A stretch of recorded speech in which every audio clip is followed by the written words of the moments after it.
श्री अरमान खान।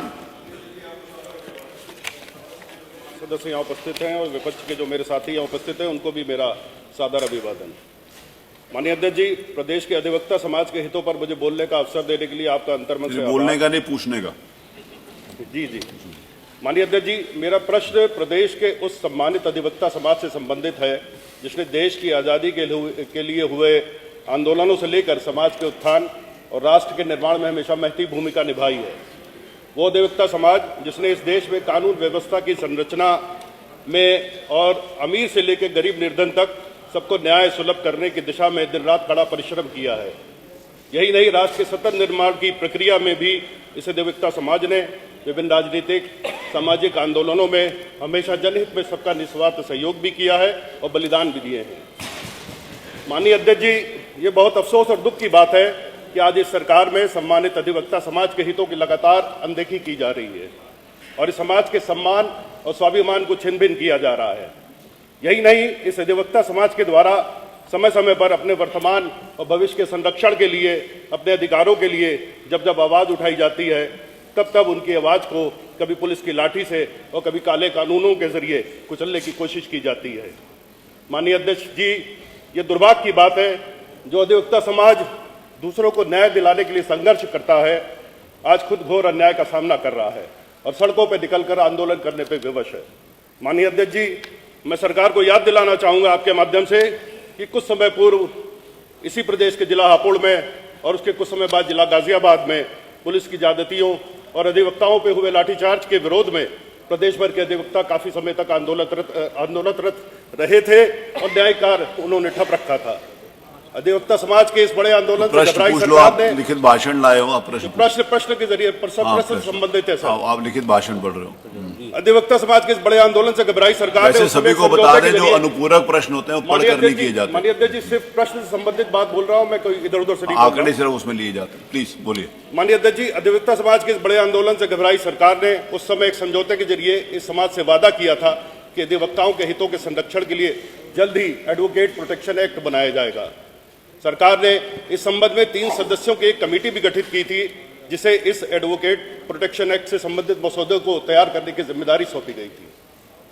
प्राप्त जानकारी के अनुसार कमेटी द्वारा काफी समय पहले इस एक्ट का मसौदा तैयार करके सरकार को दिया जा चुका है, परंतु सरकार द्वारा ना तो इस मसौदे को सार्वजनिक किया गया है, ना ही आज तक इस सदन में प्रस्तुत किया गया है और ना ही सदन से इसे पास कराने के संबंध में कोई कार्यवाही की है।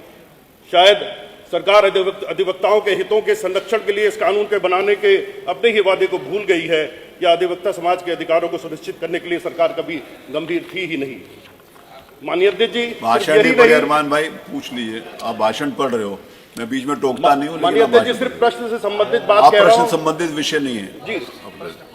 नहीं, कोई जरूरी नहीं है 5 मिनट बोला जाए। 5 मिनट पूरे करने को जरूरी नहीं है। 5 मिनट मैक्सिमम टाइम है, मिनिमम टाइम नहीं। जी, मैं टाइम के अंदर बात पूरी कर लूंगा। माननीय अध्यक्ष जी, सिर्फ यही नहीं, सरकार किस तरह इस सम्मानित अधिवक्ता समाज के साथ छल कर रही है इसकी एक बानगी ये भी है कि इसी सरकार के माननीय डीसीएम ब्रजेश पाठक जी, जो कि पिछली सरकार में न्याय मंत्री थे, उन्होंने वर्ष 2019-20 में सरकार की तरफ से जूनियर अधिवक्ताओं को न्यूनतम 5,000 रुपए प्रतिमाह स्टाइपेंड देने की घोषणा की थी, जिसका आज तक अता पता नहीं है और इतने वर्ष गुजर जाने के बावजूद ये घोषणा अमल में नहीं लाई जा सकी है। इसके अलावा अधिवक्ताओं के लिए प्रत्येक जनपद में एक लाइब्रेरी की स्थापना का वादा भी किया गया था, परंतु ये वादा भी सरकार ने आज तक पूरा नहीं किया है। माननीय अध्यक्ष जी, मैंने जो प्रश्न किया है और उसका जो उत्तर सरकार की तरफ से आज आया है, यदि आप उस पर गौर करेंगे तो आपको और विस्मय और आश्चर्य होगा। आश्चर्य इस बात पर होगा कि आज इस उत्तर में ये बताया गया है कि किसी अधिवक्ता के दिवंगत होने पर या मरने पर सरकार ये करती है, वो करती है, ये सहायता देती है, वो सहायता देती है, किंतु क्या सरकार बताने का कष्ट करेगी कि किसी अधिवक्ता को अपने कल्याण के लिए क्या पहले मरना आवश्यक है और सरकार का दायित्व क्या किसी अधिवक्ता के मृत्यु होने के बाद ही शुरू होता है? क्या सरकार का यह कर्तव्य नहीं होना चाहिए कि किसी अधिवक्ता को उसके जीवन काल में ही सरकार उचित सम्मान दे, सुरक्षा दे, उनके अधिकारों, उनके हितों का संरक्षण करे और उनके बीवी बच्चों के भविष्य को सुनिश्चित करे? परंतु दुख की बात है कि सरकार अपने दायित्व और कर्तव्य का पालन नहीं कर रही है, जिसके कारण सम्मानित अधिवक्ता समाज का वर्तमान और भविष्य दोनों ही अंधकार की गर्त में डूबे जा रहे हैं। माननीय अध्यक्ष जी, हैरत की बात यह भी है कि सरकार इस प्रश्न के उत्तर में कहती है कि ये सरकार बार काउंसिल में रजिस्टर्ड रजिस्टर्ड किसी अधिवक्ता के दिवंगत होने पर न्यासी समिति के माध्यम से उसके आश्रितों को 5 लाख रुपए की अनुग्रह राशि देने का जो दावा करती है वो सत्य से परे है। चलिए धन्यवाद, 5 मिनट हो गए आपके पूरे। माननीय अध्यक्ष जी मैं तो संरक्षण शुरू से दीजिएगा। आपको बोला, पूछो आप माननीय अध्यक्ष जी संरक्षण दीजिएगा। नहीं, संरक्षण सबको देना ना जिन्होंने प्रश्न माननीय लगाया। खाली 1 मिनट का समय नहीं, और मैं आपको 3 मिनट से इसीलिए टोक रहा था कि जी आप बहुत प्रश्न पूछो, आपने पूछा नहीं। समाज के हितों से संबंधित विषय नहीं प्रश्न है, जितने भी प्रश्न आए सब समाज के हितों से संबंधित है। इसमें एक भी माननीय प्रश्न आप एक भी सदस्य का बताइए जो समाज के हित का नहीं है, लेकिन सबके लिए बुलाना नहीं, मैं बहस नहीं कर सकता। विषय ये नहीं है, मैं आपको 3 मिनट से कह रहा हूं आप प्रश्न पूछिए, आप भाषण कर रहे हो तो प्रश्न अभी तक आपने पूछ लिया ना, इसका मतलब आपने कौन सा प्रश्न पूछा मुझे बताइए, आपने कौन सा प्रश्न पूछा मुझे बताइए। सरकार से पूछना चाहता हूं और सरकार से मांग भी करता हूं कि सरकार अधिवक्ता समाज के साथ लगातार हो रहे इस अन्याय को तुरंत बंद करे। क्या सरकार केंद्र सरकार द्वारा लाए जा रहे अधिवक्ता संशोधन अधिनियम पर अपना कड़ा विरोध दर्ज कराएगी? क्या सरकार इसी सत्र में, इसी सदन में अधिवक्ता प्रोटेक्शन एक्ट को पेश करके पास कराएगी? क्या सरकार किसी अधिवक्ता की मृत्यु होने पर उसके आश्रितों को मिलने वाली अनुग्रह राशि कम से कम 10 लाख रुपए करेगी? और क्या एक निश्चित समय सीमा के भीतर ये राशि देना सुनिश्चित करेगी? क्या सरकार अधिवक्ता समाज से पूर्व में किए गए वादे के अनुसार जूनियर अधिवक्ताओं को प्रतिमाह 5,000 रुपए का स्टाइपेंड देगी? क्या सरकार अधिवक्ता समाज के लिए प्रत्येक जनपद में एक लाइब्रेरी की स्थापना करेगी? क्या सरकार अधिवक्ता समाज के लिए चिकित्सा सुविधा और जीवन बीमा सुविधा उपलब्ध कराएगी? क्या सरकार अधिवक्ता समाज को किसी प्रकार के खतरे की आशंका पर आंकलन करके तुरंत सुरक्षा प्रदान करेगी? क्या सरकार अधिवक्ता समाज के सम्मान और स्वाभिमान की सुरक्षा हेतु आवश्यक परिपत्र जारी करेगी? और यदि कोई सरकारी अधिकारी अधिवक्ता समाज के सम्मान को और स्वाभिमान को हानि पहुंचाता है तो उस पर अविलंब प्रभावी कार्रवाई करेगी? क्या सरकार पुलिस विभाग को यह भी निर्देश जारी करेगी कि किसी अप्रिय स्थिति में प्राथमिक जांच के बिना किसी अधिवक्ता पर कोई मुकदमा दर्ज नहीं होगा? क्या सरकार अधिवक्ता समाज द्वारा की जा रही अन्य मांगों पर भी इनका माइक बंद कर दीजिए, अगला प्रश्न लेते हैं। चलिए अगला प्रश्न नहीं, उसमें 2 अनुपूरक, आपने कितने अनुपूरक पूछे हैं, कितने इधर प्रश्न किए? 15, 16, 20 किए कि नहीं किए? जितने सिर्फ 8 क्वेश्चन पूछे। अरे मेरी बात सुनिए, आपने 20 प्रश्न कर दिए, आपको नहीं याद होगा आपने पूछा क्या। मैं आपको शुरू से कह रहा था कि आप प्रश्न पूछो, आप रिलेवेंट बात करो, आपने भाषण पढ़ा। 20 अनुपूरक प्रश्नों का उत्तर मैं नहीं दिलवा। ये ज्वलंत सारे ज्वलंत है। मैं इसके पहले वाला ज्वलंत नहीं था या इसके 20 क्वेश्चन ज्वलंत नहीं? संबंधित है अध्यक्ष जी। बैठिए प्लीज। अगला प्रश्न, आप मंत्री जी कुछ बताना चाहते हो तो बता दीजिए।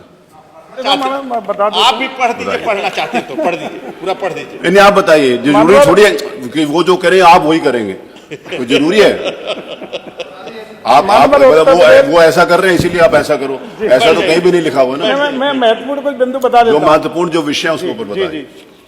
मानवर उत्तर प्रदेश में 50 अनुपूरक का प्रश्न नहीं हो सकता। के कल्याण और उनके संवर्धन के लिए हमारी प्रदेश सरकार पूरी तरह प्रतिबद्धता के साथ लगातार काम कर रही है और इसी के दृष्टिगत उत्तर प्रदेश के एडवोकेट प्रोटेक्शन बिल का भी हम लोग तैयार करा रहे हैं और उसमें एक हम लोग राज्य विधि आयोग के अधीन विषय विचाराधीन है।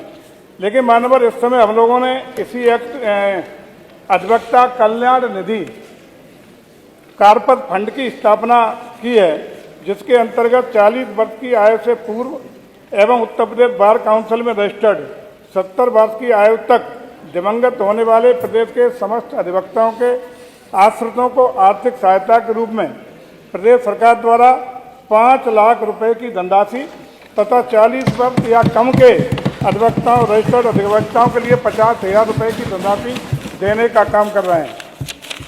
माननीय एक बात और पूछी है, दो तीन एक बात और पूछी है अरमान भाई ने कि दुर्भाग्य से भगवान, ये दुर्भाग्य से अगर किसी का एक्सीडेंट हो जाता है, भगवान ना करे किसी का भी हो, पूरे सबके प्रति शुभेच्छा व्यक्त करते हुए क्या मरने का इंतजार करेंगे बाद में देंगे? तो पहले की मतलब पहले ही दे देंगे? कोई ऐसा भी कोई प्रावधान है कि हर आदमी ने मरना उनको पहले दे दे कि आपकी मरना में 5 राशि इतनी दी जाएगी? ये भी संभव है क्या? ये भी आप प्रश्न कर रहे हैं कि मरने का इंतजार करेंगे तब देंगे? नहीं मानवर, हम लोग दोनों स्थितियों में 40 नहीं और दो तीन महत्वपूर्ण चीजें बता दें जो इनके संज्ञान के लिए जरूरी है। इसमें आपकी हमारे आदरणीय योगी जी की अनुग्रह राशि दी योगी जाती जी तो की मरने के सरकार बाद के होती है, कार्यकाल पहले में दे दीजिए। ये उम्र जो है,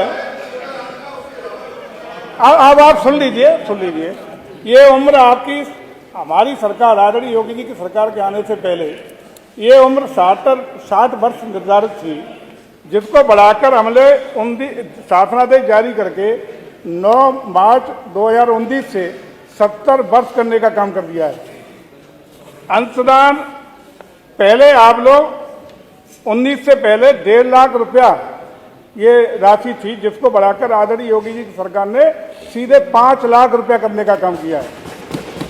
यही नहीं मान्यवर, पहले कारपर फंड जो सरकार के द्वारा बनाया गया है, उसमें 200 करोड़ रुपए की धनराशि की व्यवस्था सरकार के द्वारा की गई थी, उसको बढ़ा के हमारी सरकार ने 500 करोड़ रुपया करने का काम कर दिया है। मान्यवर, साथ ही साथ अभी पहले जवाब आप सुन लो पूरा। अरे जवाब आने दीजिए ना, जवाब आपने 25 पूछ लिए। 17-18 से लेके अब तक जो मृतक अधिवक्ता थे 3622 थे, उनको उत्तराधिकारियों को 176.73 करोड़ रुपए का भुगतान करने का कैंप लगा के आदरणीय मुख्यमंत्री जी ने लोक भवन में कार्यक्रम करके एक मुश्त उनको चेक से भुगतान करने का काम किया है। अरे उत्तर तो आने दो भाई, प्रश्न इतना लंबा था। इसमें 577 आश्रितों को किया है, और जो आश्रितों के रूप में कम समय की अवधि के थे उनको भी हम लोगों ने पूरा भुगतान करके हम लोगों ने कुल 565 आश्रित और 12 वकीलों को 5 लाख रुपया प्रति आश्रित की दर से भुगतान करने का काम कर दिया है। कई चीज़ों में हम लोग लगातार अधिवक्ताओं के हितों की चिंता कर रहे हैं, और ये सरकार अधिवक्ताओं के संरक्षण के लिए, उनके सम्मान के लिए पूरी प्रतिबद्धता के साथ संवेदनशीलता से काम कर रही है।